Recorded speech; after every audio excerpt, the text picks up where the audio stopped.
Muy buenas, queridos amigos, queridos hermanos.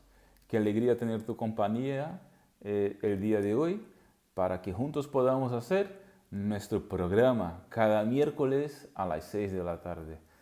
Bienvenidos a nuestra tarde de palabra. En esta ocasión estamos estudiando la carta de Judas. Empezamos la semana pasada y hemos visto algunas cosas sobre esta carta dentro del marco de la serie Pequeñas cartas, grandes lecciones, ¿no? Hemos estudiado Filemón, carta a Filemón, segunda Juan, tercera Juan y hoy seguimos con Judas. Semana pasada hemos visto sobre el autor de la carta, ¿no? Que es el hermano del Señor. Está en el versículo 1 y 2. Hemos visto también el destinatario de esta carta, iglesias que están sufriendo asedio de falsos maestros y falsas enseñanzas, ¿no? Porque es el tema, ¿no? El tema es, el propósito de la carta es exhortarnos a que luchemos por la fe, ¿no? Porque el problema lo identificamos en el versículo 4, o lo identifica Judas en el versículo 4, es que se había infiltrado gente en las iglesias de entonces que estaban tergiversando la verdad del Evangelio, negando la divinidad de Cristo y cambiando la gracia de Dios en libertinaje. Y Judas va a exhortar en contra de eso y exhortarnos a seguir luchando por la verdadera fe, ¿no? Así que vamos a leer versículo 1 y 2. Vamos a leer de los versículos 1 al 4 y luego seguiremos hoy a partir del versículo 5. Dice, Judas, siervo de Jesucristo y hermano de Santiago, a los que son amados por Dios el Padre, guardados por Jesucristo, llamados a la salvación, recibir misericordia, paz, amor y abundancia. Queridos hermanos, he deseado intensamente escribiros acerca de la salvación que tenemos en común.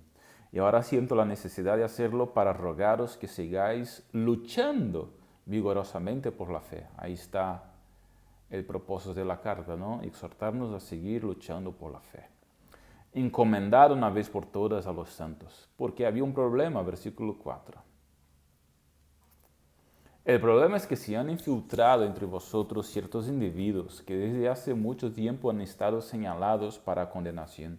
Son impíos, que cambian en libertinaje la gracia de Dios, la gracia de nuestro Dios, y niegan a Jesucristo, nuestro único soberano y Señor.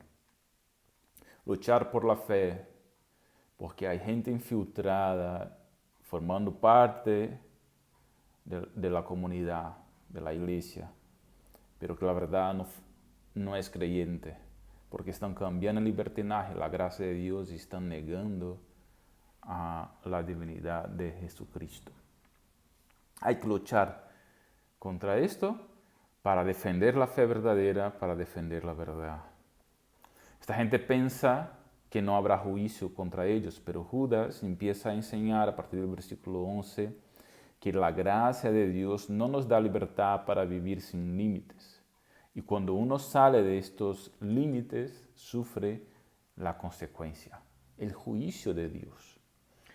Fijaros, versículo 5 en adelante, ejemplos que da Judas del Antiguo Testamento. Versículo 5. Aunque ya sabéis muy bien todo esto, quiero recordaros que el Señor, después de liberar de la tierra de Egipto a su pueblo, destruyó a los que no creían. Vino juicio sobre los israelitas que lo eran solo de nombre. Entre comillas, estos eran israelitas infiltrados. Tenían nombre de israelitas, pero no creían de verdad. Dice que hubo juicio sobre ellos. Dios destruyó a los que no creían. Versículo 6. Y a los ángeles que no mantuvieron su posición de autoridad, sino que abandonaron su propia morada, los tiene perpetuamente encarcelados en oscuridad para el juicio del gran día. Es decir, Judas da el ejemplo del pueblo del Antiguo Testamento que ha sufrido, israelitas, ¿no?, que han sufrido juicio de parte de Dios por no haber creído y han sido destruidos en Egipto.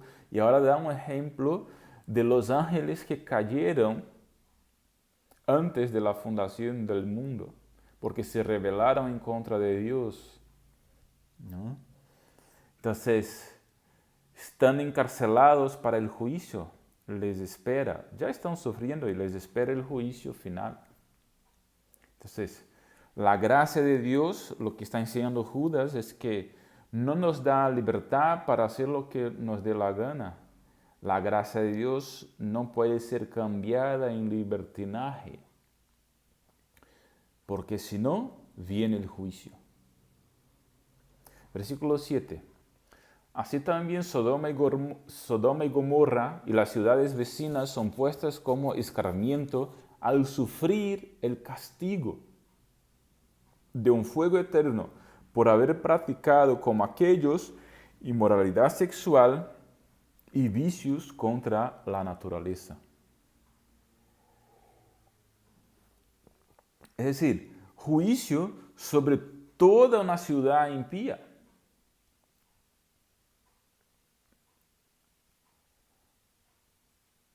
Porque no estaban en la fe, Sodoma y Gomorra y ciudades vecinas. Versículo 8 al 10. De la misma manera, estos individuos, llevados por sus delirios, contaminan su cuerpo, desprecian la autoridad y maldicen a los seres celestiales. Ni siquiera el arcángel Miguel, cuando argumentaba con el diablo disputándole el cuerpo de Moisés, se atrevió a pronunciar contra él un juicio de maldición, sino que dijo: que el Señor te reprenda. Estos, en cambio, maldicen todo lo que no entienden, y como animales irracionales, lo que entienden por instinto es precisamente lo que los corrompe. Es dura esta carta de Judas contra los falsos maestros y esta gente que está infiltrada en las iglesias, pero que de verdad no son creyentes porque están tergiversando la verdad y creen en otra cosa. Cambian en libertinaje la gracia de Dios y niegan la divinidad de Jesús. Una cosa u otra o las dos. Judas está enseñando que debemos luchar por la fe verdadera frente a esto y que este tipo de gente va a sufrir el castigo, va a sufrir la ira de Dios, va a sufrir el juicio, y da ejemplos de esto, ¿no? Del Antiguo Testamento, de los ángeles y demás. Entonces, aquí es el ejemplo de la querella del cuerpo de Moisés, ¿no? No maldecir o criticar lo que no se comprende.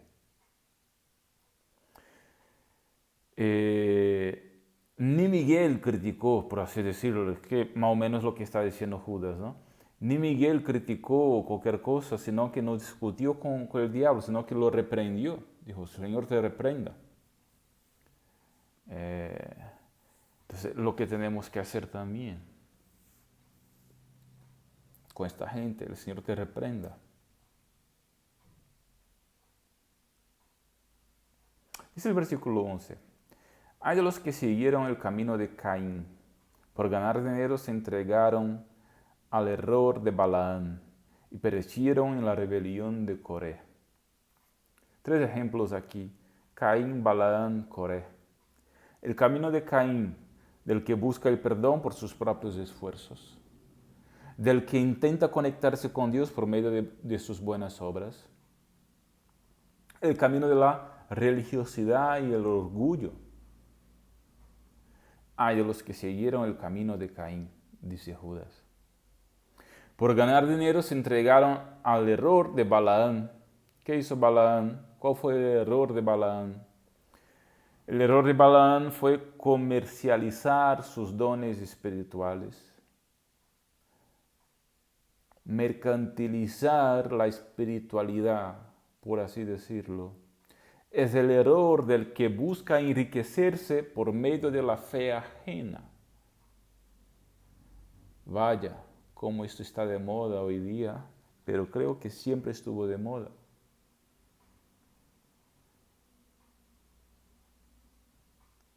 Líderes, gente, personas que intentan y buscan nada más que enriquecerse por medio de la fe ajena. Abusan de la fe de los demás. Este fue el error de Balaam. Este es el error de muchos a día de hoy. Aprovecharse de la fe de los demás para enriquecerse. Cuidado. Y menciona que perecieron en la rebelión de Coré.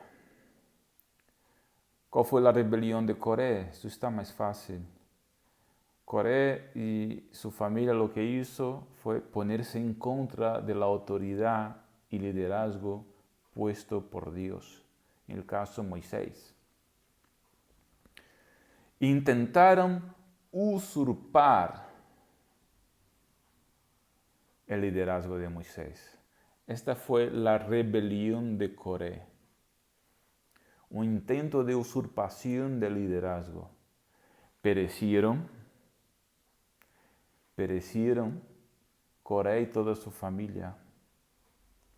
Lo que está diciendo Judas es que la misma suerte o la misma desgracia que tuvo esta gente mencionada aquí como ejemplo, pues la misma suerte tendrá los infiltrados en las iglesias. Es decir, vendrá el juicio sobre ellos, ¿no?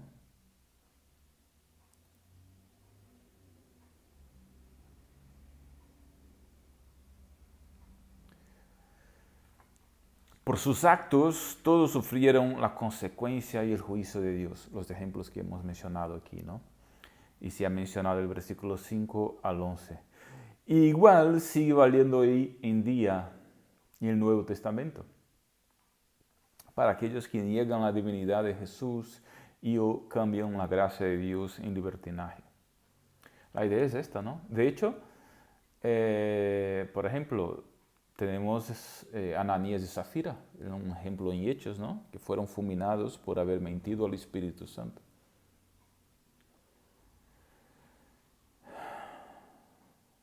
A veces pensamos que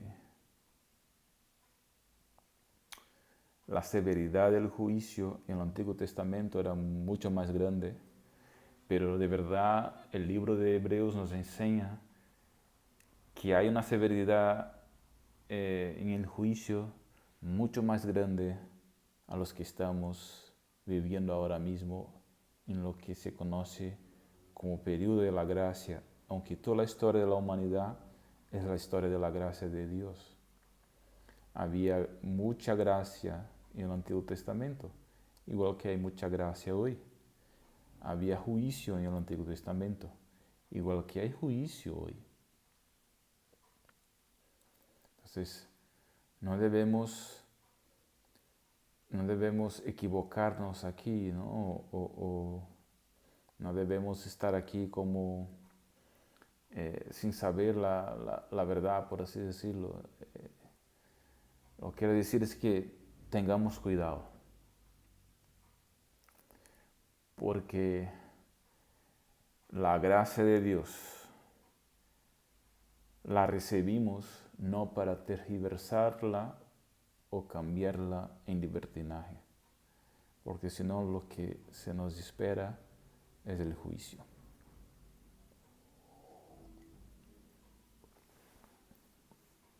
Así que hay aquellos que se dicen creyentes y hay iglesias que se llaman evangélicas, pero desgraciadamente ya han cambiado la gracia de Dios en libertinaje. Esta gente ya no es creyente, estas iglesias ya no son evangélicas ni cristianas. En nombre del amor y de la gracia se permiten y permiten a los demás la práctica del pecado señalado por las Escrituras. Mucho cuidado para que nadie caiga en este error. El error de Balaam, el camino de Caín, la rebelión de Coré. Tergiversar la gracia, cambiarla en libertinaje. Versículo 12. Estos individuos son un peligro oculto. Estos infiltrados en la iglesia. Estas iglesias infiltradas en lo que se llaman evangélicas. Son un peligro oculto. ¿Por qué? Porque contaminan parte o todo el rebaño con sus ideas y actitudes equivocadas. ¿Cómo descubrir estos individuos peligrosos que se ocultan, que se enmascaran, que se visten de ovejas, pero por debajo son, o por detrás son lobos? Lo más importante, ¿cómo identificar si estoy yendo para este lado y me estoy asemejando a uno que es un peligro oculto? Vamos a intentar contestar estas preguntas. Versículos 12 al 16. Estos individuos son un peligro oculto, sin ningún respeto. Convierten en parandas las fiestas de amor fraternal que celebráis. Irrespetuosos es una característica de esta gente. No respetan las fiestas de amor fraternal que celebráis. Es decir, son irrespetuosos con las celebraciones que hacemos. Segundo, buscan solo su propio provecho. Segunda característica de ese tipo de persona infiltrada, que cambia en libertinaje la gracia de Dios. Buscan solo su propio provecho. Son egoístas. Están detrás de beneficios personales, particulares, propios. Perdón. Dice tercero, son nubes sin agua. ¿Qué quiere decir esto? Son nubes sin agua. Vaya. Gente vacía. Gente hueca. Tiene una imagen, pero es solo imagen. Cuando abren sus bocas o abren sus corazones, lo que sale es basura. O no sale nada. ¿Sabes? Cuando la tierra está necesitando la lluvia, estamos en Andalucía, ¿no? Vivimos una sequía. Y en verano es una sequía muy grande, cada vez más grande al pasar de los años. Y a menudo estamos deseando lluvia, deseando lluvia, deseando lluvia. Y sabes, cuando miramos las nubes, cuando en una ocasión empieza como otro día ocurrió, ¿no? Empieza a ventar mucho y salen nubes en el cielo y se queda todo nublado y a veces unas nubes negras incluso.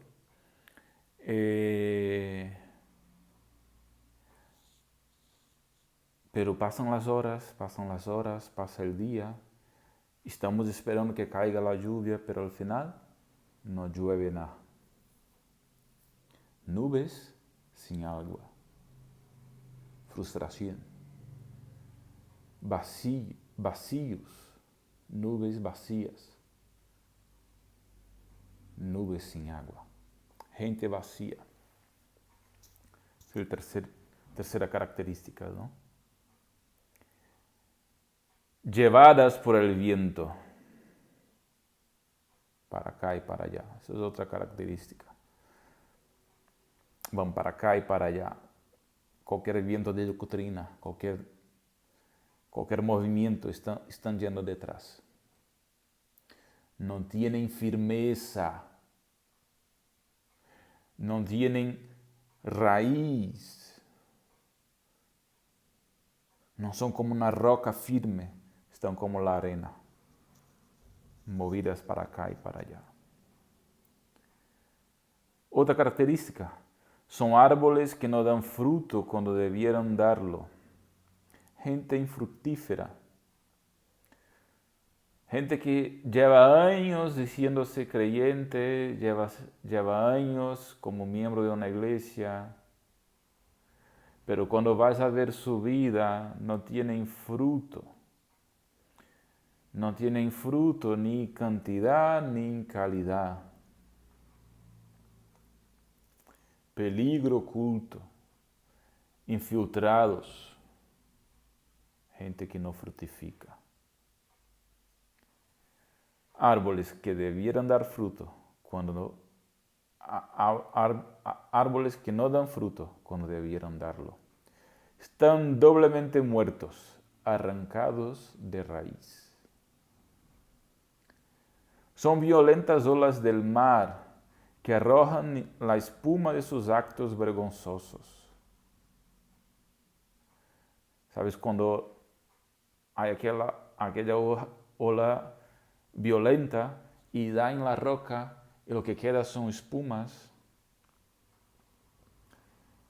Este es el ejemplo, esta es la comparación que hace Judas aquí con esta gente infiltrada que son un peligro oculto. Sus actos vergonzosos son como espumas que se quedan testificando de su vergüenza, es decir, dan mal testimonio. Gente que da mal testimonio en la sociedad. Le falta santidad y por eso da mal testimonio. Son estrellas fugaces, son refunfuñadores y criticones. Uf. ¿Qué vamos a decir aquí, no? Estrellas fugaces aparecen y desaparecen. Refunfuñadores, criticones. Gente que critica por criticar. Que mete el palo, pero no está dispuesto a contribuir para arreglar la situación o solucionar el problema. Sino que está con los palos en la mano todo el tiempo, criticón. Se dejan llevar por sus propias pasiones, hablan con arrogancia y adulan a los demás para sacar ventaja. Arrogantes, aduladores, buscando beneficios propios, yendo según sus propias pasiones. ¿Cómo identificar el infiltrado? ¿Cómo identificar el peligro oculto? Aún más, ¿cómo identificar si somos unos de estos infiltrados o no? Es decir, ¿cómo identificar si tenemos la fe verdadera para luchar por esta fe verdadera o no? Y cómo identificar a aquellos que tienen la fe o no. Los que no tienen la fe están aquí descritos, versículos 12 al 16. Irrespetuosos, egoístas, rebeldes, vacíos, infrutíferos, criticones, arrogantes, refunfuñadores, aduladores.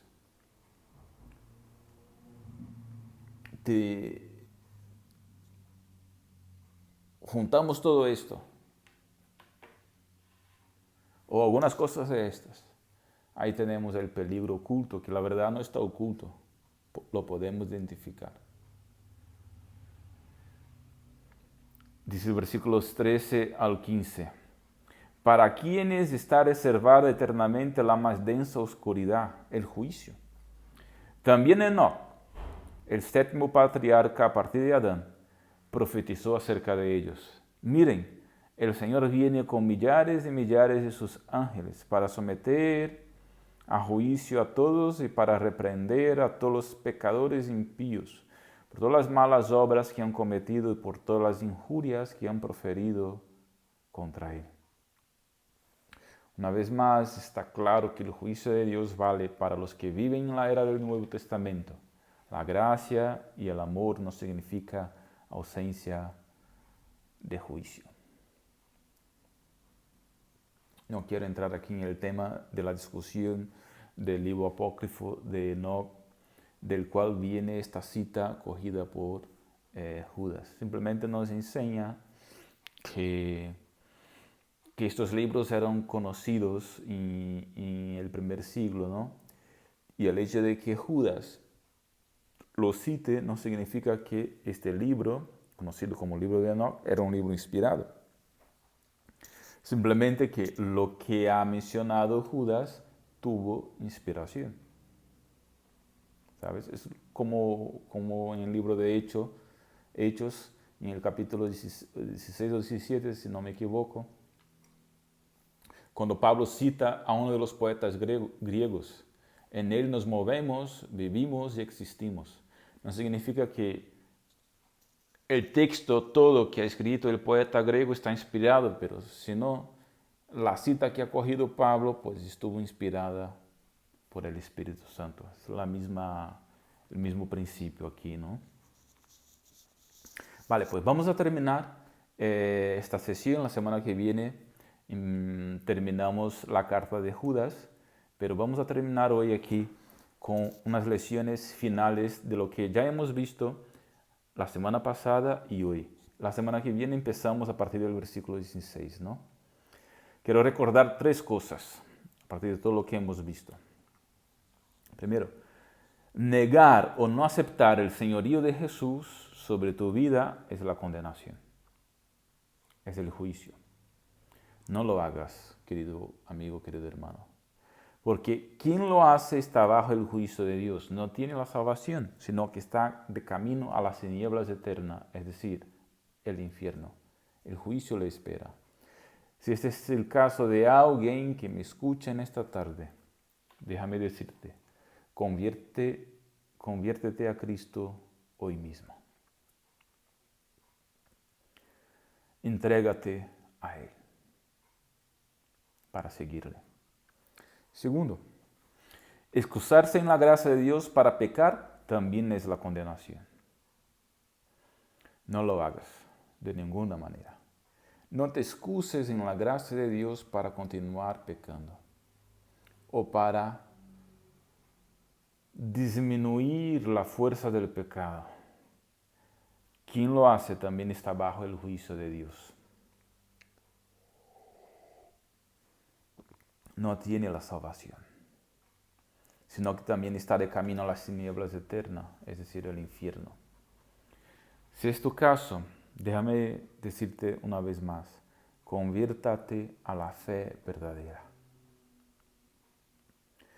Porque la fe verdadera recibe la gracia de Dios y no se justifica en ella para pecar, sino que se justifica en ella para buscar la santidad. Tercero, luchar por la fe es una necesidad. Luchemos por la fe. Esto es lo que mantiene la iglesia, o esto mantiene la iglesia. Hombres lucharon a lo largo de la historia por la fe y por eso estamos aquí. Gente como el propio Judas y los apóstoles, como Agustín de Hipona, como John Wycliffe, como John Hus, como Martín Lutero, como Juan Calvino, como Casiodoro de Reina, como Cipriano de Valera y tantos otros. Lucharon y algunos de ellos incluso murieron por la fe. Luchemos por la fe verdadera, porque merece la pena. Amén. Terminamos aquí nuestra tarde de palabra en el día de hoy. Muchas gracias por tu compañía. Veo aquí varias personas conectadas. Muchas gracias por acompañarme en esta tarde para que juntos hayamos podido hacer nuestra tarde de palabra. Gracias por tus comentarios. Un saludo a todos y cada uno de vosotros. El Señor os bendiga muchísimo, ¿no? Semana que viene estamos de vuelta para un programa más, para hacer juntos nuestra tarde de palabra. Adiós.